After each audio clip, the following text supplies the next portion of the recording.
Hello everyone, welcome back to my channel. So today I want to give you guys a book review on a book that I just finished last night. And I have some thoughts, I have some feelings, I think I have some hot takes, and I don't always review every single book that I read, but whenever I have this many thoughts rumbling through my brain, I feel like I need to use my platform to spit it all out and force you to listen to me. So last night I finished A Good Girl's Guide to Murder by Holly Jackson, and we'll talk about it.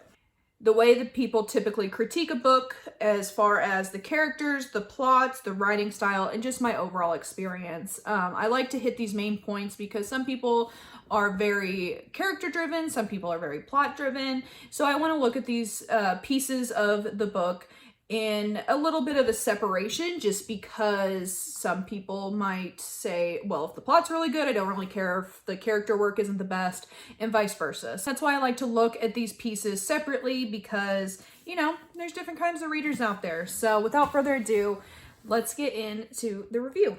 So this book is pretty simple. This girl named Pippa Fitzamobi is our main character, and she is a 17-year-old senior in high school. And in order to graduate, she has to complete a capstone project. In order to graduate, she has to complete a capstone project in an interest that she chooses. And so she decides that she wants to solve a unsolved murder in her community. It's a murder that wasn't completely solved. There was a girl named Andy Bell that was pronounced dead. She was just never found. And so after, a year or so, they just pronounced her dead.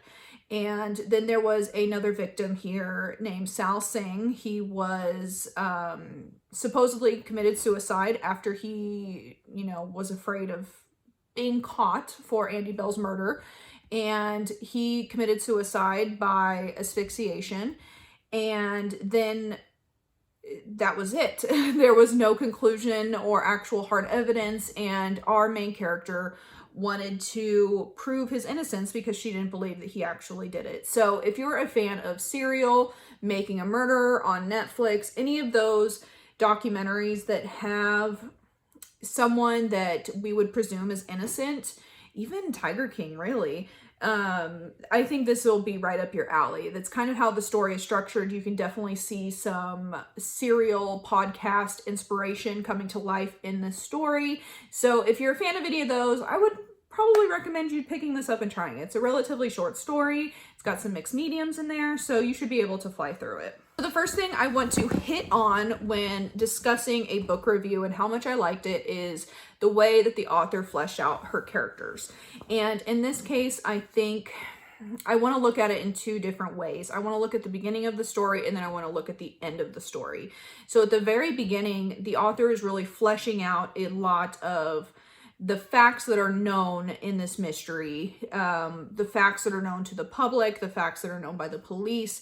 And I feel like it's just a little too convoluted and a little too messy to where it's just not well executed, because we're getting thrown name after name after fact after fact. And when you're first diving into a story, you're trying to get the overall, you're trying to get the setting, you're trying to understand, what's going on. And I feel like it was just a little too soon for them to introduce all of these names and all of these people. It was like name. And at one point I was like, I don't know what's going on here.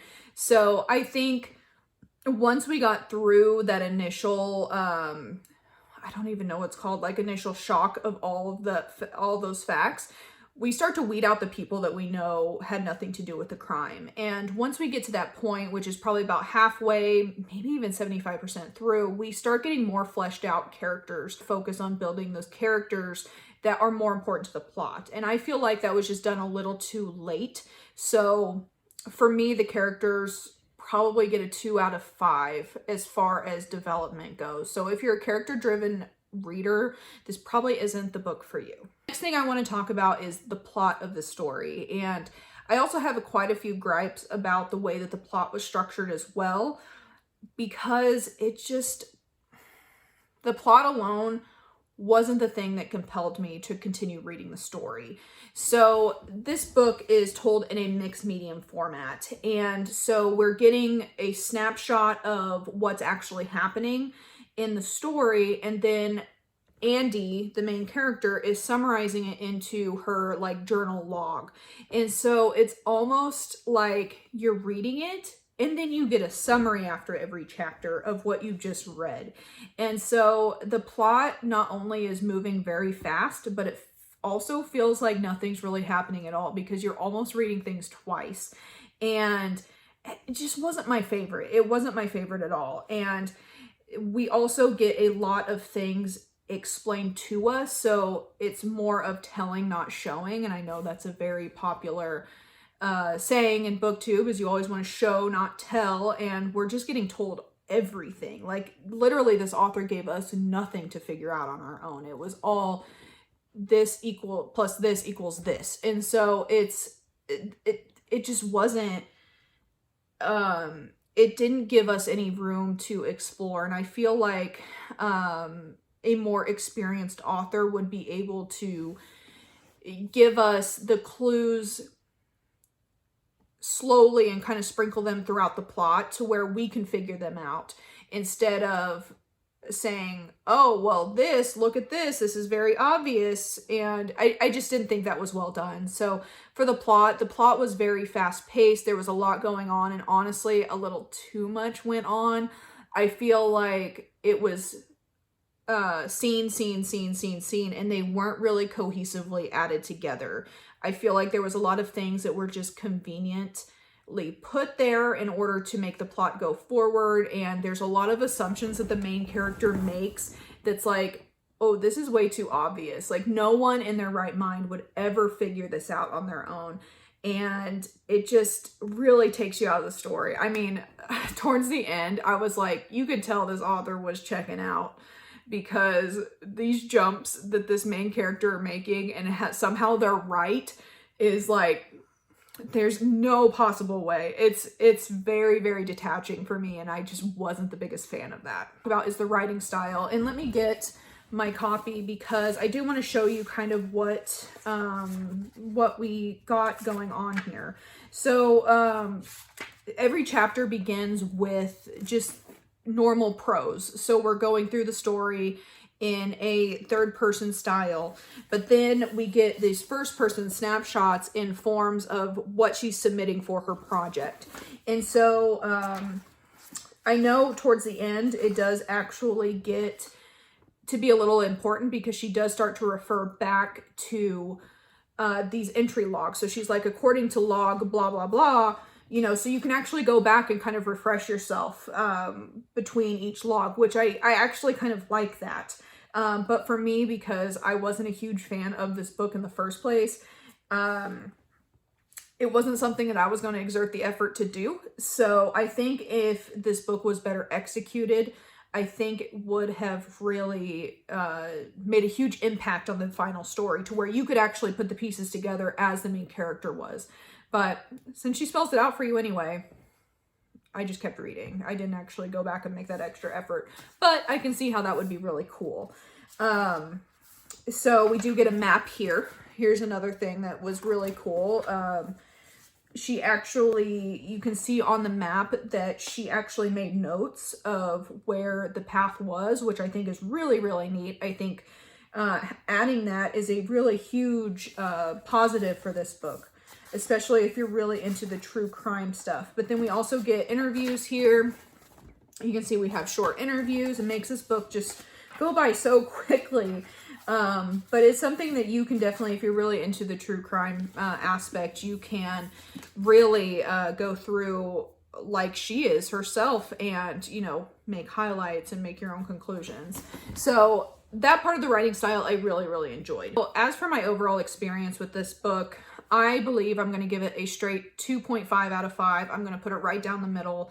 I was going to lean towards a 3 just because the ending was, you know, it was decent. As far as the twist at the end and what actually went down at the end of the book, I would say that I really enjoyed that. That being said, the ending was ruined by what I was mentioning earlier, where the main character makes these jumps where she's like, oh, and she makes these two connections, and it's like no one in their right mind would ever put these two pieces together. And it just was a convenient plot point in order to finish the story. And so that really took me out of the overall story.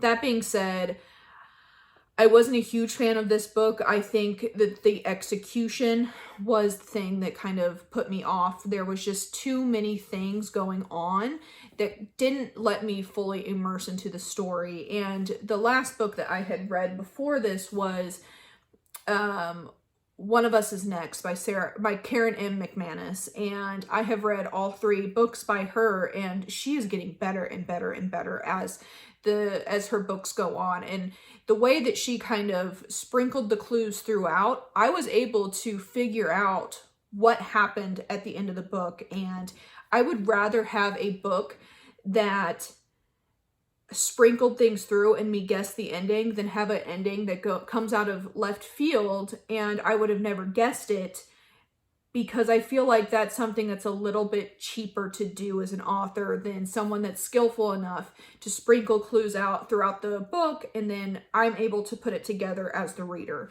So unfortunately, this book wasn't my favorite. I think this is the first time I've ever done a negative review on my channel, so this feels really weird. But I would say if you're really into the YA mysteries, maybe try this book out, but it wouldn't be first on my list to recommend to anyone. Like these types of reviews, let me know. I know it's kind of like a somber ending. I'm so sorry. But as always, like, subscribe. Helps me out a ton. I want to continue making videos like this, regardless if they're positive or negative. And I've just been so into reading right now that I just want to read everything. So thank you guys for stopping by. I'll see you in my next video. Bye.